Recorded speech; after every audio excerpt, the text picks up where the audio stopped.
नमस्कार दोस्तों, आज के इस वीडियो में फिर से आपका स्वागत है। फ्रेंड्स, आज के इस वीडियो के अंदर हम सीखेंगे कि स्टॉक ग्रुप पर जीएसटी कैसे एक्टिवेट की जाती है और इससे हमें क्या फ़ायदा होता है। इन सब के बारे में हम आज के इस वीडियो के अंदर डिटेल के अंदर जानने वाले हैं। तो आपसे छोटी सी रिक्वेस्ट है कि इस वीडियो को आप एंड तक जरूर से देखना। तो सबसे पहले फ्रेंड हम क्या करेंगे, यहाँ पे जो टेली प्राइम सॉफ्टवेयर है इसको ओपन कर लेंगे। ओपन करने के लिए हम इसके ऊपर डबल क्लिक करेंगे।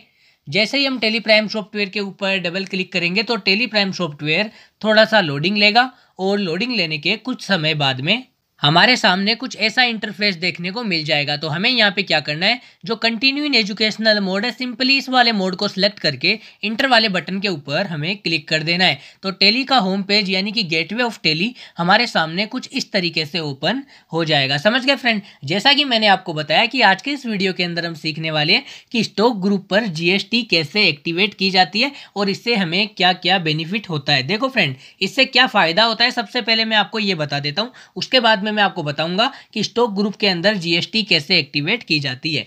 तो सबसे पहले फ्रेंड, मान लो कि हमारी कोई कंपनी है। समझ गए? हमारी कोई कंपनी है, जैसे कि लाइक मेरी कंपनी है प्रिंस सोनी राजस्थान के नाम से, मान लो कि मेरी एक कंपनी है ना। और उस कंपनी के अंदर हम टीवी, कंप्यूटर, लैपटॉप्स, मोबाइल्स, कई सारी चीज़ें हैं जो बेचते भी हैं, खरीदते भी हैं। समझ गए फ्रेंड? अब जैसे कि फ्रेंड मान लो कि हम करते हैं टीवी का व्यापार। एक बार हमारे पास में टीवी का स्टॉक पड़ा हुआ है, तो हमारे पास में स्टॉक ग्रुप के अंदर कौन सा ग्रुप बनाएंगे, हम टीवी का एक ग्रुप बनाएंगे और कैटेगरी के अंदर क्या डालेंगे कि टीवी कितने सारे हैं, जैसे कि सोनी का टीवी, एलजी का टीवी, सैमसंग का टीवी, है ना। ऐसे कई कैटेगरी के टीवी है जिनको हम स्टॉक आइटम के अंदर डाल देंगे। समझ गए? तो स्टॉक आइटम के अंदर तो आ गया Sony TV, LG TV, Samsung TV, ऐसे आ जाएंगे, है ना। और स्टॉक ग्रुप के अंदर आ जाएगा केवल टीवी। समझ गए? अब फ्रेंड एक बात बताओ कि अगर हम जीएसटी को स्टॉक आइटम के ऊपर एक्टिवेट करेंगे तो हमें Sony TV, LG TV, Samsung TV, है ना, ये मान लो 3 स्टॉक आइटम क्रिएट किए और इन तीनों के ऊपर हमें जीएसटी एक्टिवेट करना पड़ेगा। समझ गए? लेकिन स्टॉक ग्रुप पर जीएसटी एक्टिवेट करने का मतलब है कि अगर हम केवल टीवी वाले ग्रुप के ऊपर जीएसटी एक्टिवेट कर देंगे तो हमें स्टॉक आइटम के ऊपर जीएसटी एक्टिवेट करनी नहीं पड़ेगी, यानी कि तीनों के ऊपर ऑटोमेटिकली जीएसटी एक्टिवेट हो जाएगी। अभी मैं आपको सब कुछ प्रैक्टिकली बताता हूँ। सबसे पहले फ्रेंड मैं आपको एक एंट्री बताना चाहूँगा, उस एंट्री के आधार पर ही हम तय करेंगे कि हमें क्या क्या स्टेप है जो फॉलो करने हैं। तो आज की जो एंट्री होने वाली है, मैं सबसे पहले मैं आपको वो एंट्री बता देता हूँ। आज की एंट्री क्या है कि हमने राहुल ट्रेडर से 10 सोनी के मोबाइल, 12,000 रुपये एक सोनी के मोबाइल की कीमत है। समझ गए? तो 10 सोनी के मोबाइल 12,000 रुपये प्रति पीस के हिसाब से, है ना। और 15 नोकिया के मोबाइल 10,000 रुपये प्रति पीस के आधार पर और 20 सैमसंग के मोबाइल 22,000 रुपये प्रति मोबाइल के हिसाब से और 10 एसी 50,000 रुपये प्रति एसी के हिसाब से हम खरीद रहे हैं। किससे खरीद रहे हैं? राहुल ट्रेडर से खरीद रहे हैं। मोबाइल पर 18% जीएसटी है और एसी के ऊपर 28% जीएसटी। क्लियर हो गया? तो सबसे पहला स्टेप फ्रेंड हम क्या फॉलो करेंगे कि क्रिएट वाले ऑप्शन के अंदर हम जाएंगे। क्रिएट वाले ऑप्शन के अंदर आने के बाद में हम यहाँ पे सबसे पहले ग्रुप बनाएंगे। 2 ग्रुप बनाएंगे। कौन कौन सा? एक तो मोबाइल का और एक एसी का। समझ गए? तो ग्रुप बनाने के लिए हमें क्या करना पड़ेगा, यहाँ पे इन्वेंट्री मास्टर के नीचे हमें एक ऑप्शन देखने को मिलेगा स्टॉक ग्रुप का। हम स्टॉक ग्रुप के अंदर यहाँ पे जाएंगे और यहाँ पे हम सबसे पहले एक मोबाइल का ग्रुप बनाएंगे। तो यहाँ पे हम नेम के अंदर टाइप करेंगे मोबाइल, इंटर के ऊपर हम क्लिक करेंगे। इसका जो यहाँ पे अंडर है वो अंडर हम यहाँ पे कर देंगे प्राइमरी। इंटर के ऊपर हम वापस से क्लिक करेंगे। यहाँ पे should quantity of item be added, तो इस वाले ऑप्शन को हम यहाँ पे यस कर देंगे। इंटर के ऊपर हम यहाँ पे कर देंगे क्लिक। अब देखो फ्रेंड, यहाँ पे लिखा हुआ सेट अल्टर जीएसटी डिटेल्स, यहाँ पे हम जीएसटी को एक्टिवेट करेंगे। तो जैसे ही हम इसको यस करेंगे तो यहाँ पे ये पेज हमारे सामने यहाँ पे ओपन हो जाएगा, यानी कि जीएसटी डिटेल यहाँ पे डालने का ऑप्शन आ जाएगा। सबसे पहले यहाँ पे पूछा जा रहा है डिस्क्रिप्शन, तो डिस्क्रिप्शन के अंदर हम डालेंगे मोबाइल। समझ गए? इंटर के ऊपर हम यहाँ पे करेंगे क्लिक।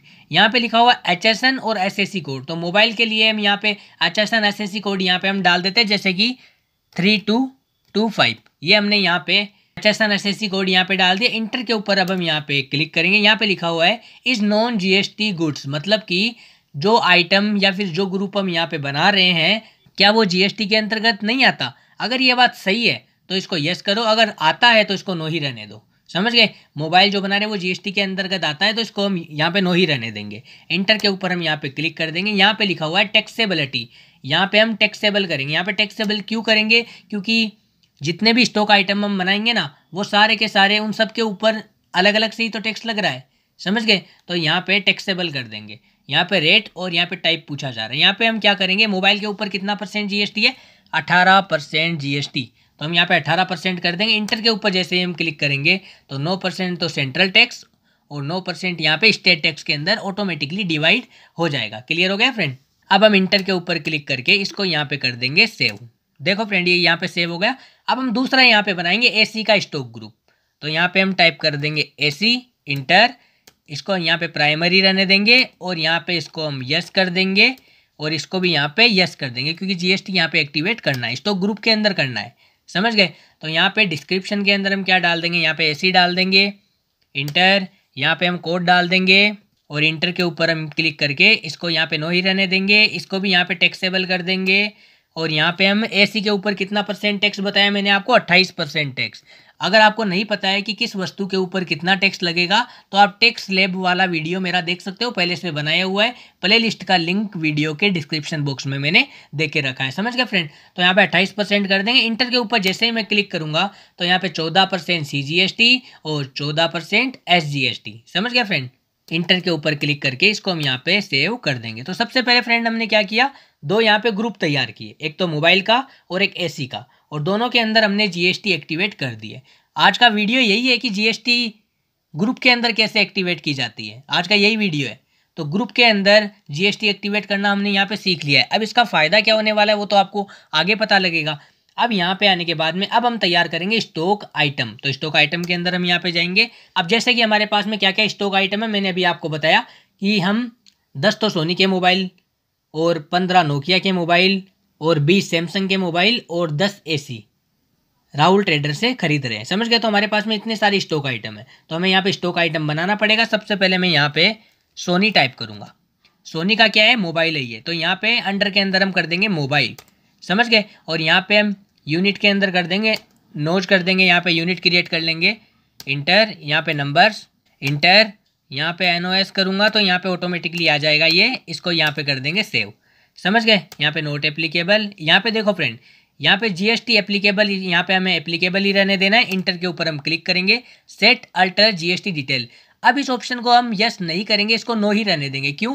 क्योंकि हमने स्टॉक ग्रुप के अंदर पहले से जीएसटी एक्टिवेट कर दी है, तो स्टॉक आइटम के ऊपर हमें जीएसटी एक्टिवेट करने की जरूरत नहीं है, ये ऑटोमेटिकली हो जाएगा। समझ गए। तो इसको हम नो ही रहने देंगे। इंटर के ऊपर क्लिक करेंगे, यहाँ पे गुड्स रहने देंगे और इसको यहाँ पे सेव कर देंगे। इतना क्लियर हो गया फ्रेंड। तो सोनी का एक मोबाइल तो यहाँ पे आ गया। अब हमें यहाँ पे दूसरा स्टॉक आइटम बनाना है, ये आ गया नोकिया। इंटर, इंटर, ये भी मोबाइल है तो मोबाइल के अंदर आ जाएगा। यहाँ पे नोज कर देंगे, यहाँ पे नोट एप्लीकेबल कर देंगे और यहाँ पे एप्लीकेबल कर देंगे जीएसटी को, यहाँ पे नो ही रहने देंगे, गुड्स, और इसको भी यहाँ पे सेव कर देंगे। समझ गए। दूसरा हमारे पास में कौन सा मोबाइल हमें खरीदना है, सैमसंग का, तो यहाँ पे सैमसंग टाइप करेंगे। तो यहाँ पे हमने सैमसंग टाइप कर दिया, इंटर, इंटर, इसको हम यहाँ पे मोबाइल, क्योंकि मोबाइल ही तो है ना ये, यहाँ पे नोज, नोट एप्लीकेबल, एप्लीकेबल, नो, और यहाँ पे गुड्स, और इसको भी हम यहाँ पे सेव कर देंगे। क्लियर हुआ। उसके बाद में अब हमें यहाँ पे एक और स्टॉक आइटम बनाना है एसी का। तो यहाँ पे हम टाइप करेंगे एसी, इसका जो अंडर ग्रुप है वो भी यहाँ पे एसी कर देंगे। यहाँ पे हम नोट एप्लीकेबल कर देंगे, एप्लीकेबल, नो, और यहाँ पे गुड्स कर देंगे और इसको यहाँ पे सेव कर देंगे। क्लियर हो गया फ्रेंड। तो 4 स्टॉक आइटम है जो आज हम खरीदने वाले हैं। तो 4 हमने स्टॉक आइटम यहाँ पे बना लिए। स्टॉक आइटम के ऊपर हमने जीएसटी एक्टिवेट नहीं की है, क्योंकि स्टॉक ग्रुप के ऊपर हमने जीएसटी एक्टिवेट कर दी है। समझ गए। तो आइटम के ऊपर जीएसटी एक्टिवेट करने की क्या जरूरत है जब ग्रुप के ऊपर जीएसटी एक्टिवेट हो चुकी है। समझ गए फ्रेंड। तो हम इसको यहाँ पे बैक ले लेते हैं। अब हम यहाँ पे करेंगे, देखो एंट्री। एंट्री करने के लिए हम जाएंगे वाउचर के अंदर। अब हम यहाँ पे करेंगे परचेज की एंट्री, क्योंकि हम राहुल ट्रेडर से माल खरीद रहे हैं। तो हम यहाँ पे F9 वाउचर के ऊपर क्लिक करेंगे। तो यहाँ पे ऊपर देखो परचेज वाउचर ओपन हो चुका है। अब हम क्या करेंगे, कंट्रोल के साथ में H के ऊपर क्लिक करेंगे, यहाँ पे आइटम इनवॉइस के ऊपर क्लिक करेंगे। सबसे पहले ऊपर पूछा जा रहा है सप्लायर इनवॉइस नंबर। तो जैसे कि लाइक में डाल देता हूँ 1 2 3 4 5 6, ये मैंने यहाँ पे सप्लायर इनवॉइस नंबर डाल दिया। इंटर के ऊपर हम यहाँ पे क्लिक करेंगे। अगर आप यहाँ पे डेट डालना चाहो तो आप यहाँ पे डेट डाल सकते हो। समझ गए। अब यहाँ पे पूछा जा रहा है पार्टी अकाउंट नेम। अगर हम माल कैश के अंदर खरीद रहे हैं तो यहाँ पे कैश कर देंगे, और अगर हम माल किसी से उधार में खरीद रहे हैं तो उस व्यक्ति, संस्था या पार्टी का यहाँ पे नाम डाल देंगे, समझ गए, उसका लेजर बना के। तो हम क्रिएट वाले ऑप्शन के अंदर जाएंगे और यहाँ पे बनाएंगे लेजर। जैसे कि हम माल किससे खरीद रहे हैं, राहुल ट्रेडर से, तो हम यहाँ पे लेजर बनाएंगे राहुल, समझ गए, इंटर, और इसको यहाँ पे कर देंगे सन्ड्री क्रेडिटर के अंदर, समझ गए। ये यहाँ पे अंडर ग्रुप हमने यहाँ पे डाल दिया, इसको यहाँ पे यस रहने देना है, इंटर के ऊपर क्लिक कर देना है। यहाँ पे हमें पार्टी का एड्रेस डाल देना है, तो मैं फटाफट यहाँ पे पार्टी का एड्रेस डाल देता हूँ। मैंने यहाँ पे एड्रेस डाल दिया, इंटर के ऊपर मैं यहाँ पे क्लिक करूंगा, यहाँ पे राजस्थान ही रहने देंगे। यहाँ पे पिन कोड डाल दिया, इंटर के ऊपर क्लिक करूंगा, यहाँ पे मोबाइल नंबर डाल दूंगा, इंटर के ऊपर वापस से क्लिक करूंगा, इस वाले ऑप्शन को यहाँ पे यस करेंगे, और पार्टी की जो कॉन्टेक्ट डिटेल्स है वो हम यहाँ पे डाल देंगे। मैंने यहाँ पे कर दिया राहुल, इंटर, यहाँ पे मोबाइल नंबर डाल दूंगा, इंटर के ऊपर वापस से क्लिक करके यहाँ पे मेल आईडी डाल दूंगा, और इंटर के ऊपर क्लिक करके इसको यहाँ पे सेव कर देंगे। यहाँ पे नो ही रहने देंगे, यहाँ पे रेगुलर, ये रेगुलर डीलर है तो यहाँ पे रेगुलर कर देंगे। अब यहाँ पे GSTIN UIN, हमें यहाँ पे GST नंबर डालना है, तो मैं फटाफट यहाँ पे GST नंबर डाल देता हूँ, इंटर के ऊपर क्लिक कर दूंगा। यहाँ पे पूछा जा रहा है सेट अल्टर GST डिटेल, हम इसको यहाँ पे नो ही रहने देंगे क्योंकि हम लेजर के ऊपर GST एक्टिवेट नहीं कर रहे हैं, समझ गए फ्रेंड। तो इंटर के ऊपर क्लिक करूंगा, या डायरेक्टली आप कंट्रोल के साथ में ए के ऊपर क्लिक करके इसको यहाँ पे सेव कर सकते हो। ये रिसिप्ट डिटेल्स है, पीछे कई सारे वीडियो है जिनके अंदर मैंने आपको ये सब डालना बताया है, तो वापस से मैं नहीं बताऊंगा। इंटर के ऊपर मैं क्लिक करके इसको यहाँ पे सेव कर दूंगा। यहाँ पे पूछा जा रहा है पार्टी डिटेल्स, तो देखो पार्टी की जो डिटेल्स है वो यहाँ पे ऑटोमेटिकली आ जाएगी, समझ गए फ्रेंड। अगर आपको यहाँ पे कुछ भी मिस्टेक दिखे तो आप यहाँ पे बदलाव भी कर सकते हो। तो मैं फिलहाल इंटर के ऊपर क्लिक कर दूंगा। यहाँ पे परचेज का हमें लेजर बनाना है, तो मैं फटाफट यहाँ पे परचेज का लेजर बना दूंगा। तो यहाँ पे देखो परचेज का लेजर आ चुका है। अब यहाँ पे पूछा जा रहा है नेम ऑफ आइटम, कि क्या आइटम हम राहुल ट्रेडर से खरीद रहे हैं। तो हमने यहाँ पे थोड़ी देर पहले आइटम बनाया था, AC, नोकिया, सैमसंग, सोनी, कई सारे आइटम हमने रेडी किए थे, आपको याद होगा यहाँ पे। अब हम क्या करेंगे, इंटर के ऊपर यहाँ पे क्लिक करेंगे और यहाँ पे स्पेस वाले बटन के ऊपर क्लिक करके यहाँ पे हम बनाएंगे लेजर। CGST, SGST, IGST, ये सारे के सारे लेजर कैसे बनाए जाते हैं वो आपको मैंने पीछे वाले वीडियोज के अंदर बता दिया है, समझ गया फ्रेंड। तो यहाँ पे फिलहाल मैं क्रिएट के अंदर जाऊँगा और यहाँ पे एक लेजर बना दूंगा CGST का। CGST यहाँ पे आ चुका है, समझ गया, ये ऑटोमेटिकली यहाँ पे डिवाइड हो चुका है। यहाँ पे वापस से क्रिएट के अंदर जाएंगे और यहाँ पे लेजर बनाएंगे SGST का। यहाँ पे CGST और SGST दोनों लग चुके हैं। अब देखो फ्रेंड, अब यहाँ पे फ्रेंड मैं आपको एक जरूरी बात बताना चाहूंगा कि मान लो कि हम अपने ही राज्य के अंदर माल की खरीदारी करते हैं, समझ गए, मतलब कि लेन देन करते हैं, तो वहाँ पे CGST और SGST का लेजर लगाया जाता है। और अगर हम राज्य के बाहर जाकर किसी दूसरे राज्य के अंदर माल की खरीदारी करते हैं, लेन देन करते हैं, तो वहाँ पे हमें IGST का लेजर लगाना पड़ता है। अब मैं यहाँ पे इंटर के ऊपर क्लिक करूंगा और इस एंट्री को पास करने से पहले यहाँ पे नया बिल बना लेंगे, तो यहाँ पे न्यू रेफरेंस कर देंगे और इंटर के ऊपर क्लिक करके नया बिल बना लेंगे। वापस से इंटर के ऊपर क्लिक करके हम इस एंट्री को पास कर देंगे। देखो फ्रेंड्स, सिंपल सी परचेज की एंट्री है। मेन मकसद क्या है कि आज के इस वीडियो का हमारा मेन मकसद ये है कि स्टॉक ग्रुप के ऊपर GST हम कैसे एक्टिवेट कर सकते हैं, वो मैंने आपको बता दिया। स्टार्टिंग में बताया था कि स्टॉक ग्रुप के ऊपर हम GST कैसे एक्टिवेट कर सकते हैं और इसका फायदा क्या है वो भी मैंने आपको बता दिया कि अगर हम ग्रुप के ऊपर GST एक्टिवेट कर लेते हैं तो जितने भी 10-15 आइटम हमारे पास में पड़े हुए हैं ना, उनके ऊपर अलग से GST एक्टिवेट नहीं करना पड़ता है, समझ गए ना फ्रेंड। तो इसका ये बेनिफिट है। अब हम यहाँ पे बैक आते हैं और इसकी यहाँ पे जो रिपोर्ट है वो चेक कर लेते हैं। रिपोर्ट चेक करने के लिए डिस्प्ले मोर रिपोर्ट्स के अंदर जाएंगे और यहाँ पे GST रिपोर्ट्स के अंदर हम जाएंगे और यहाँ पे GSTR2, क्योंकि परचेज की रिपोर्ट GSTR2 में मिलती है और सेल्स की रिपोर्ट GSTR1 के अंदर देखने को मिलती है। तो हमने परचेज की एंट्री की है तो हम GSTR2 के अंदर जाएंगे और ये देखो फ्रेंड यहाँ पे एंट्री, समझ गए, इसके ऊपर हम क्लिक करेंगे B2B के अंदर जाके, यानी कि बिजनेस टू बिजनेस, समझ गए। और यहाँ पे आके हम बड़ी ही आसानी से रिपोर्ट चेक कर सकते हैं। तो आज के इस वीडियो के अंदर फाइनली हमने क्या सीखा कि स्टॉक ग्रुप पर GST कैसे एक्टिवेट की जाती है और इसके क्या क्या फायदे होते हैं। समझ में आ गया फ्रेंड ये वीडियो। अगर ये वीडियो आपको जरा भी पसंद आया हो ना फ्रेंड, तो आपसे छोटी सी रिक्वेस्ट है कि प्लीज़ इस वीडियो को आप लाइक कर दीजिए और हमारे चैनल के ऊपर नए हो तो फटाफट हमारे यूट्यूब चैनल को सब्सक्राइब करके साइड में जो बेल आइकन है उसके ऊपर क्लिक कर देना, ताकि जब भी मैं कोई नया वीडियो लेके आऊँ तो उसका नोटिफिकेशन सबसे पहले फ्रेंड आपको मिल सके।